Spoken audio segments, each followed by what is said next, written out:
Hello everyone, আসসালামু আলাইকুম। সকলের কিতা অবস্থা? সকল ভালো আছেন? আলহামদুলিল্লাহ আমি ভালো আছি আল্লাহর রহমতে। তো আপনারা লগে শেয়ার করতাম দিলাম আজকে নতুন একটা ভিডিও লইয়া। তো প্রথমে দেখতে পারেন আমি প্রেশার কুকারও কিছু বুট যেটা বা মটর আমরা যেটা ওটা আমি প্রেশার কুকারও জাল দিছি। তো আমার মেনু দেখেও হইতে পারা যে আমি কিতা বানাইতাম চাইলাম। তো বুটগুলারে বালা করে জাল দিছি প্রেশার কুকারও দেওয়ার পরে দিলাম টক বলতে তেঁতুল তুরা ছিল। তো তুরা থাকার কারণে টকটা লাগতো না, তার লাগি কিছু বড়ই এড করি জাল দিছি একসাথে। জাল দিয়ে মানে চাকিয়া পানিটা নিছি, যে দেখতে পারা টেঙ্গা পানিটা নিছি। তো মোটামুটি আমার এই জিও দেখিয়া আপনারা আইডিয়া করে দিতে পারা যে আমি কিতা বানাইতাম চলছি। আসলে আমি বানাইতাম সেরকম চটফটি। তো সন্ধ্যাবেলা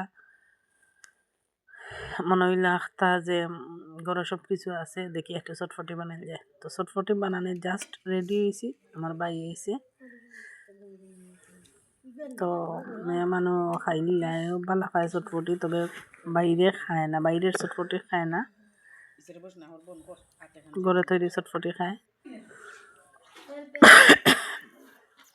তো চটফটি বানানোর লাগে প্রথমে আমি আলু সিদ্ধ দিছি, আলু আর ডিম ওটাও আমি প্রেশার কুকারে দিছি। আর চুলা তো দেখলেও আপনারা বুট তো দেখলেও আপনারা আমি প্রেশার কুকারও দিছি। তো প্রেশার কুকারে সবগুলা জাল দিয়ে নিছি। আসলে এগুলা তৈরি করতে ভাবছিলাম অনেক সময় লাগে, আসলে বেশ সময় লাগে না। তো ডাল না ওটা বুট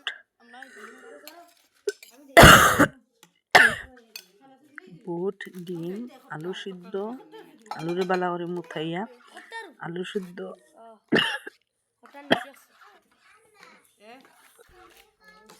বুট আলু সিদ্ধ ডিম এগুলারে সব একসাথে করছি। এখানে আছে গাজর, ধনিয়া পাতা, পেঁয়াজ, কাঁচামরিচ কুচি, পেঁয়াজ কুচি। তো সবগুলো আমি এখানে অ্যাড করছি একসাথে, সাথে টকও কিন্তু মিশাইছি, একসাথে অ্যাড করছি। তখন কত হইল এগুলা করতে আগে আমি করছি, গত কয়দিন আগে আমি করছি। এগুলা কিতা করছি আমি মানে বাগার দিছি, এক্সট্রা বাগার দিছি, কিন্তু এখানে আমি কোনো এক্সট্রা বাগার দিছি না। সবগুলো সিদ্ধ দিয়ে এখানে করে দিচ্ছি, তেলও অ্যাড করছি, মশলাও দিছি। আমি যে সময় বুটটা সিদ্ধ দিছি তখন আমি কিছু মশলা অ্যাড করছি, এখানে পাঁচফোড়ন, বাহর, হলুদ, কিছু মশলা অ্যাড করি, লবণ, কিছু মশলা, তেল অ্যাড করি আমি প্রেশার কুকারও জাল দিছি। যার দরুন আমার তেমন কিছু বাদার লাগছে না। কিন্তু আগে আমি একদিন করছিলাম আলাদাভাবে আমি এগুলারে দিয়ে করছি, মানে আবার বাগার দিছি, রাইস আমি দিছি না। তো 10 মিনিটে মাত্র আমার হয়ে গেছে। প্রেশার কুকার থাকায়ও আর ওইভাবে করাই আমার মাত্র 10 মিনিটে। তো আজকের মতো পর্যন্ত, সকলকে ধন্যবাদ। আসসালামু আলাইকুম।